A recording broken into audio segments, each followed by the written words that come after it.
ሴዶ ማርሻል ከሀገር ወጥቷል ብላችሁ እንደዚህ አይነት ቪዲዮ ኤዲቲንግ የሰራችሁ ሰዎች ሜንሽን አድርጌዋለሁ፣ ይመጣል፣ ጠብቁ።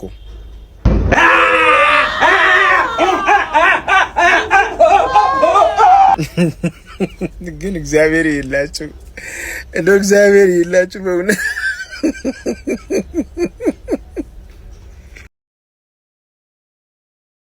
አንዳንድ ሰዎች ሲደነግጡ ነገሮችን ያበላሻሉ። አንዳንዶቹ ደግሞ ሲደነግጡ ከመቀስፈት ከዛ ችግር የሚያወጣቸውን መፍትሄ ያመጣሉ። ንዳው እሱን እየሄድን እንነግራለን።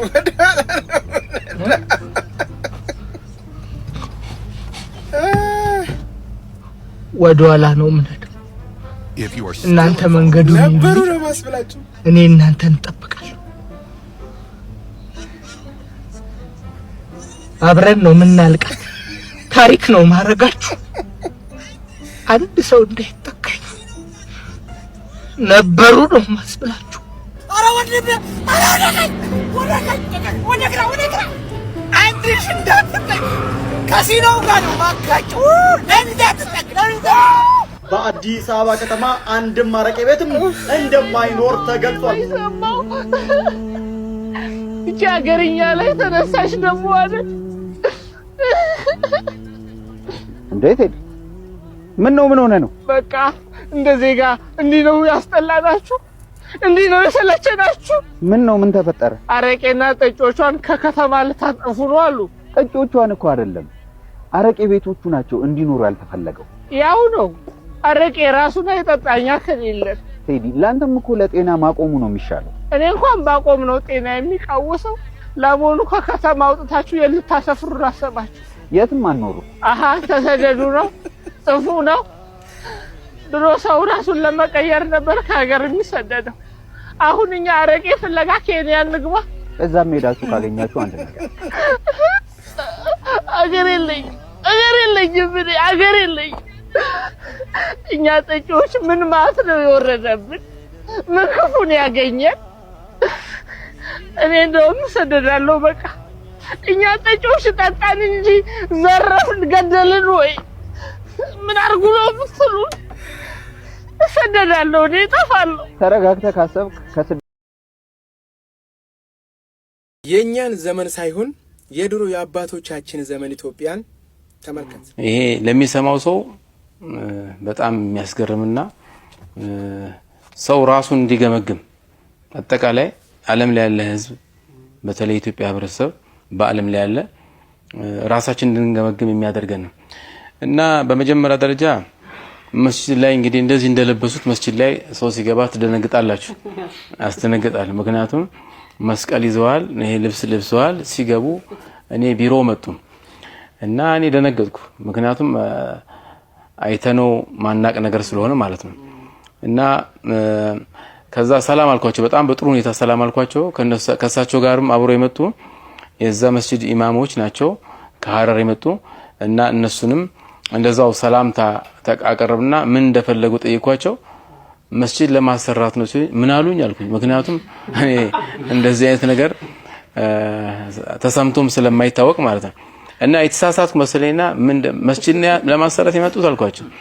አዎ አሉኝና ወዲያውን በቃ ደንግጬ ቢሮ አስገባቸው እና በጣም ውስጤ እንትን የሆነ ደስታም አለ እንደገና እንባም አለ። ምክንያቱም እንደዚህ ነገር በታሪክ በእኛ ህይወት ውስጥ ስላላየን ማለት ነው። እና አስቀመጥኳቸው። ተቀመጥንና ከየት እንደመጡ ጠይቋቸው። ከሐረር ነው። እነዛም ሰዎች የኛ ጎረቤት ነን ብለው ነገሩኝ። በዛ በጣም ብዙ በርካታ መስጂዶች የሚሰበሰቡ ነበሩ እና ያን ቢያንስ እነሱ ይድረሳቸው ይባል ከ5 ወር በኋላ ወይም ከ4 ወር በኋላ ነበር የሚደርሳቸው። እና እኔ ምን አልኩኝ፣ አይ እናንተ ጉዳይ እናንተ ከዛ መጣችሁ እነሱ ብቻቸው መጣ ሲገባ እናንተ እነሱን አጅባችሁ መጣችሁ እንደገና ለመስጂድ ማሰራ ለመሰብሰብ መዘጋጃችሁ በቃ ያሁኑ አርብ ነው የሚሰበሰበው አልኳቸውና ቀጠልኳቸው።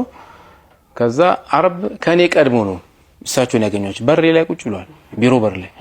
በጣም ገረመኝ እና ምን አልኳቸው፣ በሰላም ካቀረብኩላችሁ በኋላ የተለየ ፍቅር ከሰጠን በኋላ አሁን ምንድነው የምናደርገው? ዙሁር እየደረሰ ነው፣ እኔ አሁን ላስተምር ልገባ ነው አልኳቸው። እና አስተምር እንደጨረስኩ አስጠራውታለሁ እንዳይከብዳቸው ብዬ ነው ውስጥ አይ አብሬ ነው መገባው አለኝ። ከዛ ደሞ እግሬንም ታጥቤያለሁ አሉ። እንግዲህ አውዱ ከሌላ አይገባም ስለሚባል ስለሚያውቁ እና ምንም ችግር የለም አልኳቸው። ግን አንድ ተወሰነ 10 ደቂቃ 15 ደቂቃ የሆነ ትምህርት ልስጥና ከዛም በኋላ እጠራውታለሁ አልኳቸው። ምክንያት አለኝ እኔ እንደዛ ያልኩበት ምክንያቱም ሰው የሆነ ማስተምረው ስለ አንድነትና ስለ ፍቅር ነበርና ከማስተምራው ትምህርት ጋር እሳቸው ደግሞ ሲገቡ ከሰው ጋር የሚፈጥርበት ነገር አለና ለዛ ትንሽ እንዲቆዩ አደረኩና አስተምሬ እንደጨረስኩኝ አንድ ሰው ላኩና እንዲያስጠራቸው አደረኩኝ። ከዛ ያው እኛ እርስ በርሳችን እንጣላለን ወይ መስጂድ የገባ ሰው እንበጠብጣለን። ይሄው ግን ስለ መስጂድ ተጨንቀው መስጂድ ለማሰራት አንድ ትልቅ የሃይማኖት አባት እዚህ መጥቷልና ተመልካቾች በሩ ሲከፈት ህዝቡ አለቀሰ በቃ እና ብድግን ያሉ ጠቅላላ መስጂድ ህዝቡ በቪዲዮ ማለት ተቀርጿል ፎቶዎችም አሉ እና በቃ ህዝቡ እንዳለ ተነሳ ህዝቡን አስቀመጥኩና ከዛም በኋላ እሳቸው ምን ማድረግ ጀመሩ ዝርዝሩን አቀረቡ። እናንተ በዚህ በተንጣለለ መስጂድ ላይ ተቀምጣችሁ ፀሐይ ሳይነካችሁ ሰግዳላችሁ ነገር ግን አሉ በጣም የሚገርም ነገር እነሱ ፀሐይ የመታቸውና ዝናብ የመታቸው ሲሰግዱ እንዴት ዝም ብላችሁ ታያላችሁ ሲሉ በቃ ከፊል ለፊት የማያሱ ጠቅላላ ያለቅሳል እኔም አለቅሳለሁ። ህዝቡ በጣም ተረበሸ። ምክንያቱም በጣም ትልቅ ትዝታ ነው የለቀቁብንና መጨረሻ ላይ ህዝቡ ወዲያውን ማውጣት ጀመረ። ወዲያውን 59 ሺህ ብር ተደርጎ አይታወቅም ወዲያውን ሰው የሰበሰበው። ከዛም እንትን ከ30 ሰዓት ስለደረሰ ትንሽ እንዲቀመጡ ፈለኩና ቢሮ ተቀምጠው ልንሰግድና ተቀመጡ አልኳቸው። እዚሁ በረካውን ካፈላሉ አሉ። እንግዲህ ያላቸው ክብር ለሙስሊም ያላቸው ክብር የሚያሳይ ነው። እና ከመጨረሻ ላይ እንግዲህ ህዝቡ መውጫን ያሳጣቸው ያው ሰላም ሲላቸው ሲወጡ እና ያንን ተዋቶ አካውንት ነበርም ጠቅሰው ኢማሙ ራሱ ከሐረር የመጡት አሰጋጅ እያለቀሱ ነበር። ሁሉም ህዝብ እያለቀሰ ነበር ይዛን ቀን።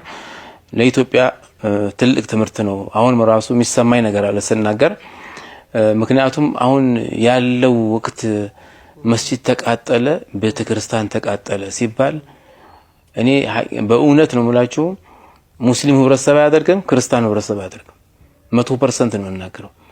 ስለዚህ ይሄ ማሳያ ነው ማለት ደግሞ እሳቸው ያስታወሱኝ ማን ነው ሼህ ሲራጅ ጓጉር የሚባሉ በወሎ ሲኖር የነበሩ እንደዚሁ ሰርተዋል። እሳቸው እንደውም በራሳቸው ነው ሰርተው እዚህ ጋር መስጂዱን ሰሩትና ለሁለት ከፈሉት። ይሄ ለክርስቲያኖች ጸሎት የሚያደርጉበት ነው ይሄ ደግሞ እኛ የምንሰግድበት ነው ብሎ ያደረጉትን እንግዲህ በጣም የቆየ ጊዜ ነው።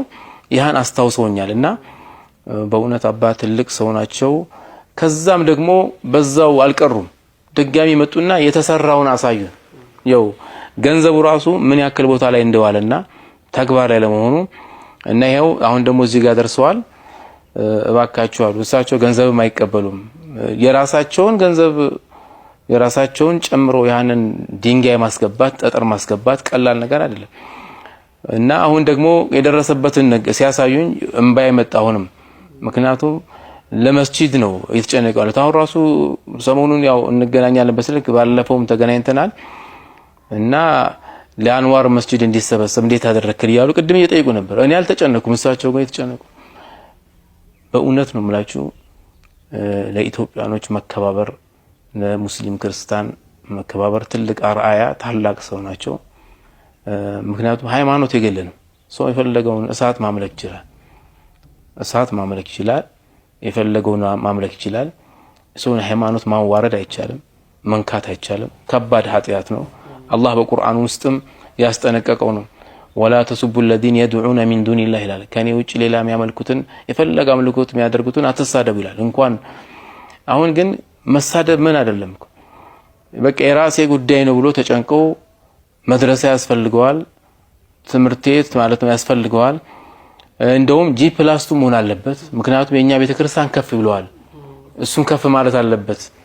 ይሄ ልዩ አስተሳሰብ በቃ ምሁር ማለት ይሄ ነው የሃይማኖት ሰው ማለት ይሄ ነው የአላህ ሰዎች ማለት ይሄ ናቸው ትክክለኛ ማለት ነው። የዛን ቀን በጣም ነው ዱዓ አደረግንላቸው እዛው ህዝቡ ባፊት ጁምዓ ቀን በኑር መስጂድ ላይ ህዝቡ ያየው ነገር ነው። ይሄ በኑር መስጂድ ጁምዓ ቀን የሰገደ ህዝቡ አሁን ላይ አይቶታል። መረጃ ያለው ጉዳይ ነው እና በእውነት ነው የምላችሁ ለአባ ትልቅ ክብር አለን።